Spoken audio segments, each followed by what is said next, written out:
Al poco tiempo, la vida placentera y tranquila que llevaba me hizo olvidar por completo los peligros de mis 2 viajes anteriores. Además, como todavía estaba en la flor de la vida, me complacía más estar activo y en movimiento. Así que una vez más me proveí de las mercancías más raras y exquisitas de Bagdad. Las transporté a Basora y zarpé con otros comerciantes conocidos hacia tierras lejanas. Habíamos tocado en muchos puertos y obtenido grandes ganancias cuando un día, en mar abierto, nos atrapó un viento terrible que nos sacó completamente de nuestro rumbo y que tras durar varios días, finalmente nos llevó a puerto en una isla extraña. Preferiría haber anclado en cualquier otro lugar que aquí, dijo nuestro capitán. Esta isla y todas las adyacentes están habitadas por salvajes peludos, que seguramente nos atacarán, y cualquiera que sea la acción de estos enanos no nos atrevemos a resistir, ya que se agrupan como langostas y si uno de ellos es asesinado, el resto caerá sobre nosotros y pronto nos hará desaparecer. Estas palabras causaron gran consternación entre toda la tripulación del barco, y muy pronto descubrimos que el capitán hablaba con verdad. Apareció una multitud inmensa de horribles salvajes, que no medían más de 60 centímetros de alto y estaban cubiertos de pelaje rojizo. Arrojándose al agua, rodearon nuestra nave, charlando entre ellos en un lenguaje que no entendíamos y aferrándose a las cuerdas y pasarelas, subieron por el costado del barco con tal velocidad y agilidad que casi parecía que volaban. Pueden imaginarse la rabia y el terror que nos asaltaron mientras los observábamos, sin atrevernos a impedirles ni pudiendo decir una palabra para disuadirlos de su propósito, cualquiera que éste fuera. No nos dejaron mucho tiempo en duda. Izando las velas y cortando el cable del ancla, navegaron nuestra nave hasta una isla que estaba un poco más lejos, donde nos llevaron a tierra. Luego, tomando posesión de ella, se dirigieron al lugar del que habían venido, dejándonos indefensos en una costa evitada con horror por todos los marineros, por una razón que pronto conocerán. Dándoles la espalda al mar, vagamos miserablemente tierra adentro, encontrando en nuestro camino varias hierbas y frutos que comimos, sintiendo que bien podríamos vivir el mayor tiempo posible, aunque no tuviéramos esperanza de escapar. Al poco rato, vimos a lo lejos lo que nos pareció ser un espléndido palacio, hacia el cual dirigimos nuestros pasos cansados, pero cuando llegamos, vimos que era un castillo alto y fuertemente construido. Empujando las pesadas puertas de ébano, entramos en el patio, pero al llegar al umbral del gran salón más allá de este, nos detuvimos, congelados de horror ante la visión que nos recibió. A un lado yacía un enorme montón de huesos humanos, y al otro lado, innumerables asadores para asar. Superados por la desesperación, caímos temblando al suelo, quedándonos allí sin voz ni movimiento. El sol se estaba poniendo cuando un fuerte ruido nos despertó. La puerta del salón se abrió violentamente y entró un horrible gigante. Era tan alto como una palmera y tenía un ojo que brillaba como un carbón encendido en medio de su frente. Sus dientes eran largos y afilados y mostraban una mueca espantosa, mientras que su labio inferior colgaba sobre su pecho y tenía orejas como orejas de elefante que cubrían sus hombros y uñas como las garras de algún pájaro feroz. Ante tan terrible visión, nuestros sentidos nos abandonaron y yacimos como muertos. Cuando por fin volvimos en nosotros, el gigante estaba sentado, examinándonos atentamente con su espantoso ojo. Al poco rato, después de habernos observado lo suficiente, se acercó a nosotros y extendiendo su mano me agarró por la nuca, girándome de un lado a otro. Al comprobar que estaba hecho de solo piel y huesos, me soltó y continuó con el siguiente, a quien trató de la misma manera. Finalmente, llegó al capitán y al descubrir que era el más gordo de todos, lo levantó con una mano, lo ensartó en un asador y procedió a encender un gran fuego donde lo asó. Después de haber cenado al capitán, el gigante se acostó a dormir, roncando como el más fuerte trueno, mientras nosotros yacíamos temblando de horror toda la noche.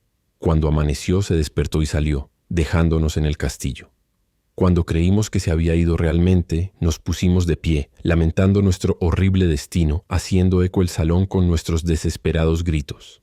Aunque éramos muchos y nuestro enemigo estaba solo, no se nos ocurrió matarlo, y de hecho habríamos encontrado difícil la tarea, aun si lo hubiéramos pensado, y no se nos ocurrió ningún plan para liberarnos. Así que al final, resignándonos a nuestro triste destino, pasamos el día vagando por la isla comiendo los frutos que podíamos encontrar. Y cuando cayó la noche, regresamos al castillo, habiendo buscado en vano algún otro lugar para refugiarnos. Al atardecer, el gigante regresó. Se cenó a otro de nuestros desafortunados compañeros, durmió y roncó hasta el amanecer, y luego nos dejó como antes. Nuestra situación nos parecía tan espantosa que varios de mis compañeros pensaron que sería mejor saltar de los acantilados y perecer en las olas de una vez, en lugar de esperar un final tan miserable. Pero yo tenía un plan de escape que ahora les revelé, y en el cual estuvieron de acuerdo en intentar al instante. Escuchen, hermanos, añadí. Saben que hay mucha madera de deriva a lo largo de la costa. Hagamos varias balsas y llevémoslas a un lugar adecuado. Si nuestro plan tiene éxito, podemos esperar pacientemente la oportunidad de algún barco que pase y nos rescate de esta isla fatal. Si falla, debemos escapar rápidamente en nuestras balsas. Frágiles como son, tenemos más posibilidad de salvar nuestras vidas con ellas que si nos quedamos aquí. Todos estuvieron de acuerdo conmigo y pasamos el día construyendo balsas, cada una capaz de llevar a 3 personas. Al caer la noche, regresamos al castillo y muy pronto llegó el gigante, y uno más de nuestro grupo fue sacrificado. Pero el tiempo de nuestra venganza estaba cerca.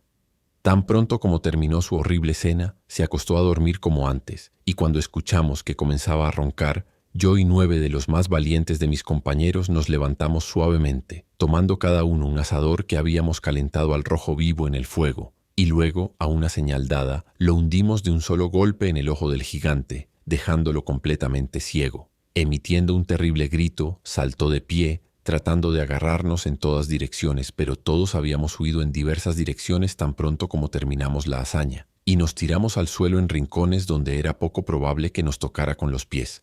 Después de una búsqueda infructuosa, el gigante tanteó hasta encontrar la puerta y, aullando horriblemente, huyó por ella. En cuanto a nosotros, cuando se hubo marchado, nos apresuramos a abandonar el castillo fatal y, colocándonos junto a nuestras balsas, esperamos para ver qué sucedía. Nuestra idea era que si cuando saliera el sol no veíamos nada del gigante y ya no oíamos sus aullidos, que aún llegaban débilmente a través de la oscuridad, volviéndose cada vez más distantes, concluiríamos que había muerto y que podríamos quedarnos en la isla con seguridad, sin arriesgar nuestras vidas en las frágiles balsas.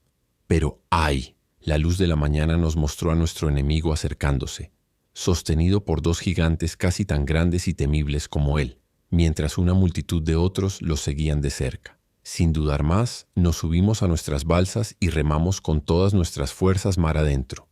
Los gigantes, al ver que su presa se escapaba, levantaron enormes pedazos de roca y, adentrándose en el agua, los arrojaron hacia nosotros con tan buen tino que todas las balsas, excepto en la que yo estaba, se hundieron y sus desafortunadas tripulaciones se ahogaron, sin que pudiéramos hacer nada para ayudarlos. De hecho, mis 2 compañeros y yo teníamos bastante con mantener nuestra propia balsa fuera del alcance de los gigantes, pero a fuerza de remar con ímpetu, finalmente alcanzamos el mar abierto. Aquí estábamos a merced de los vientos y las olas, que nos zarandearon de un lado a otro todo el día y la noche, pero a la mañana siguiente nos encontramos cerca de una isla en la que desembarcamos con alegría. Allí encontramos frutas deliciosas, y después de satisfacer nuestro hambre, nos tumbamos a descansar en la orilla. De repente fuimos despertados por un fuerte ruido de crujidos, y al levantarnos vimos que era causado por una inmensa serpiente que se deslizaba hacia nosotros sobre la arena. Tan rápidamente se acercó que atrapó a uno de mis compañeros antes de que tuviera tiempo de huir, y a pesar de sus gritos y luchas, rápidamente le aplastó la vida en sus poderosas espirales y procedió a tragárselo. Para ese momento mi otro compañero y yo corríamos por nuestras vidas hacia algún lugar donde esperábamos estar a salvo de este nuevo horror. Y al ver un árbol alto trepamos a él, habiéndonos provisto antes de una reserva de fruta de los arbustos circundantes. Cuando llegó la noche me dormí, pero solo para ser despertado una vez más por la terrible serpiente, que después de sisear horriblemente alrededor del árbol, finalmente se alzó contra él y, al encontrar a mi compañero dormido, que estaba encaramado justo debajo de mí, también se lo tragó y se alejó, dejándome medio muerto de terror. Cuando salió el sol, bajé del árbol apenas con la esperanza de escapar del terrible destino que había sobrecogido a mis compañeros. Pero la vida es dulce y decidí hacer todo lo posible por salvarme. Durante todo el día trabajé con frenesí y recogí grandes cantidades de maleza seca, cañas y espinas que até con fajos y, haciendo un círculo con ellos bajo mi árbol, los apilé firmemente uno sobre otro hasta tener una especie de tienda en la que me acurruqué como un ratón en su agujero cuando ve al gato acercándose. Pueden imaginarse la noche aterradora que pasé, pues la serpiente regresó ansiosa por devorarme y se deslizó alrededor de mi frágil refugio buscando una entrada.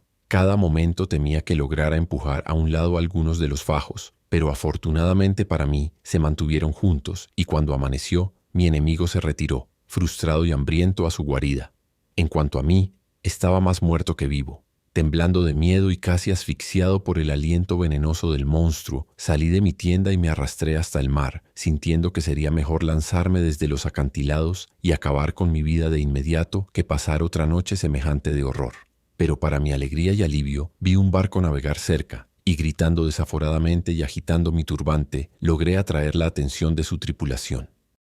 Un bote fue enviado para rescatarme, y muy pronto me encontré a bordo, rodeado por una multitud de marineros y comerciantes curiosos que estaban ansiosos por saber cómo había llegado a esa isla desolada.